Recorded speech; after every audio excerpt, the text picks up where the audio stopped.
Good morning, dear students. I am Manjunath K R, Head of the Department of English. Today, I am going to discuss about the text Polonius Advice to His Son, written by William Shakespeare. At the outset, let me introduce the writer, William Shakespeare. Dear students, the greatest dramatist the world has seen was William Shakespeare, an English born in the small town of Stratford. No other dramatist has ever had such comprehensive imagination or understanding of human nature. Besides his plays, Shakespeare, following the sequence of the time, wrote a sequence of 154 sonnets. Shakespeare's works are an achievement without a parallel in English literature. They cover the entire range of human life, treating it on the highest imaginative level. Dear students, Shakespeare's works are a revelation, a commentary on all things, a mirror held up to the soul and reproducing all its phases. Throughout his works we find gems of practical wisdom, philosophical truth, which are valuable and as true as when his works were penned.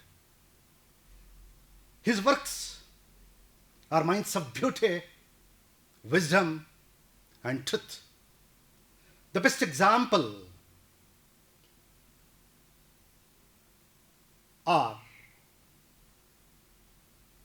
Portia's speech on mercy in the play Merchant of Venice, and the 7 Ages of Man, a passage which we find it in the play As You Like It.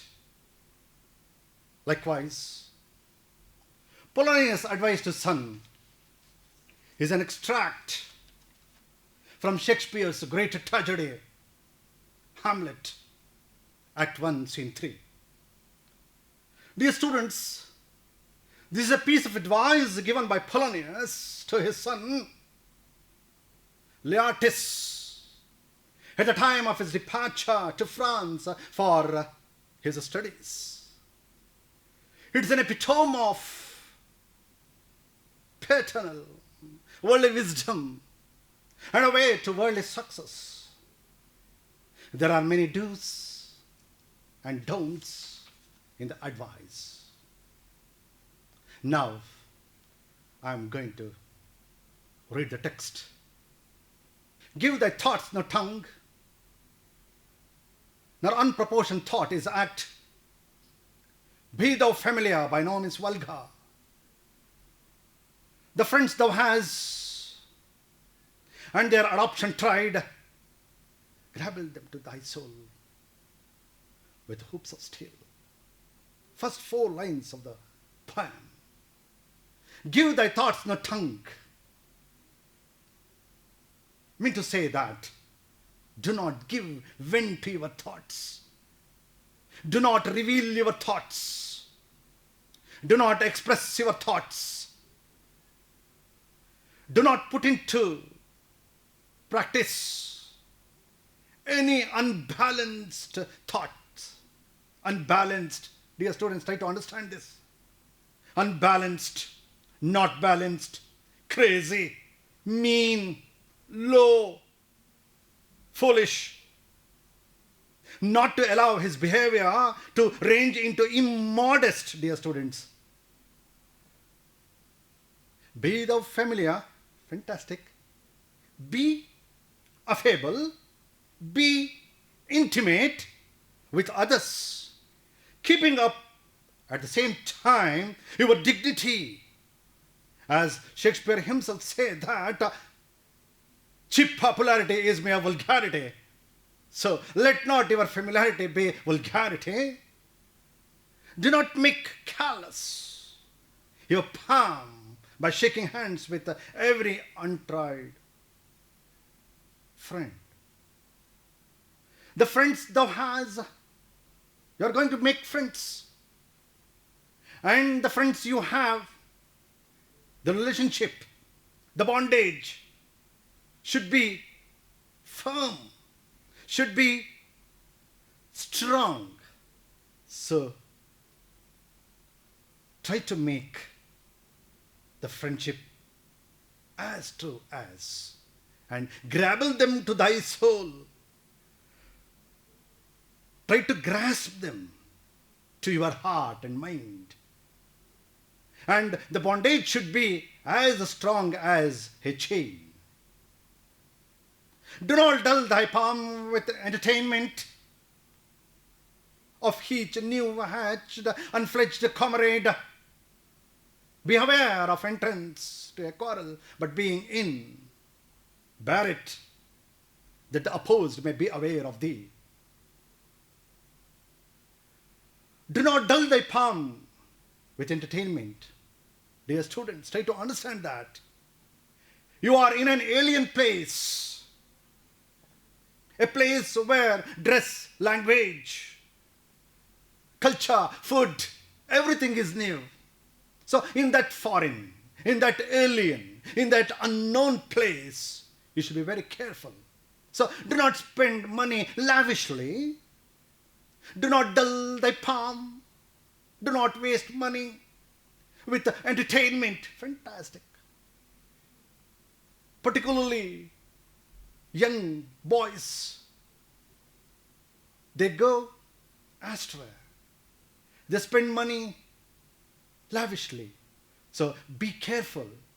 And the two of each new hatched, fine word, look at the pearl of wisdom, newly formed, new hatched, newly formed, unfledged, not developed, not experienced, not immature, not mature, means to say immature.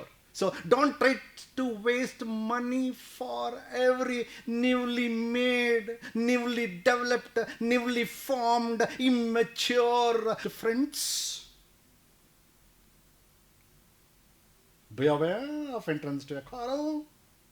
But being in, bear it, mean to say, don't get into quarrel. Try to avoid it.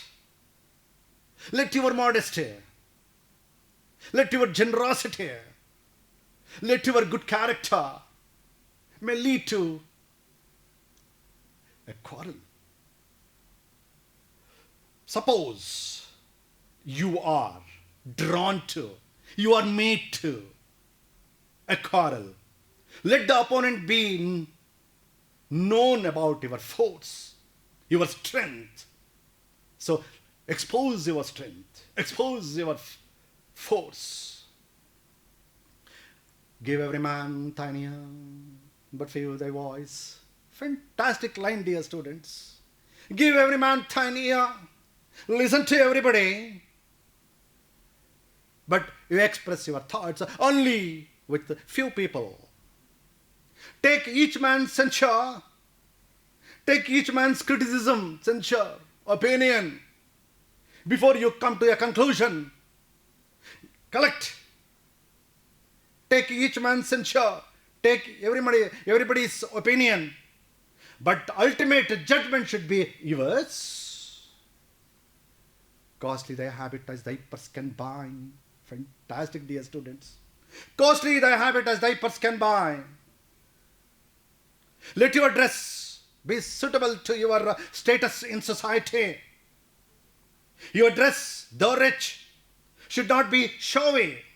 See? Costly thy habit as thy purse can buy, but not express in fancy, rich nor gaudy in a showy way.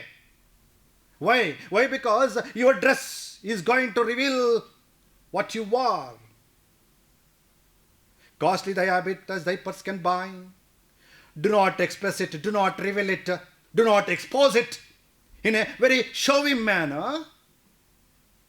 For the apparel proclaims the man. Fantastic. Why? Because the dress often reveals the quality of the man. Often the dress of man reveals his status in society. So, be careful about the dress. And they in France, of the best rank and station, fantastic, best rank, French nobles and station, France, they give more importance to dress. Let the dress be selective, moderate, costly, expensive. Let it be costly, let it be expensive, but at the same time it should be selective, moderate, tasty. That is very important, dear students. It should be decent. It should be respectable.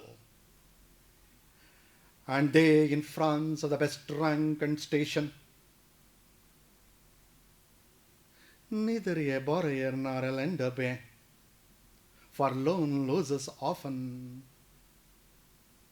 itself and friend. A very important advice given by Polonius to his son. Neither a borrower nor a lender be. Please don't lend money, don't borrow money. Don't borrow it, don't get it, any loan, or don't lend money also. Why? Why? Because loan, whether you take it or give it, it stands as loan. So for loan, loses often what? Either you are going to lose money or you are going to lose a good friend. Ultimate that you are going to be a loser. So don't be that. At the same time, lending and borrowing makes a man less economical or careful in managing his affairs. So the purpose of going to an alien place is for higher studies. A student's duty is only to study, work, that's it.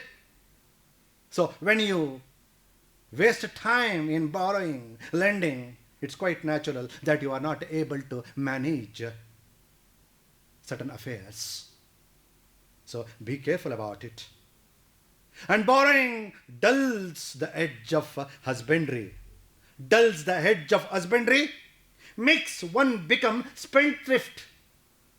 If you are going to lose money, or you are going to get money, borrow money, someday that leads to you to be a pauper. So be careful.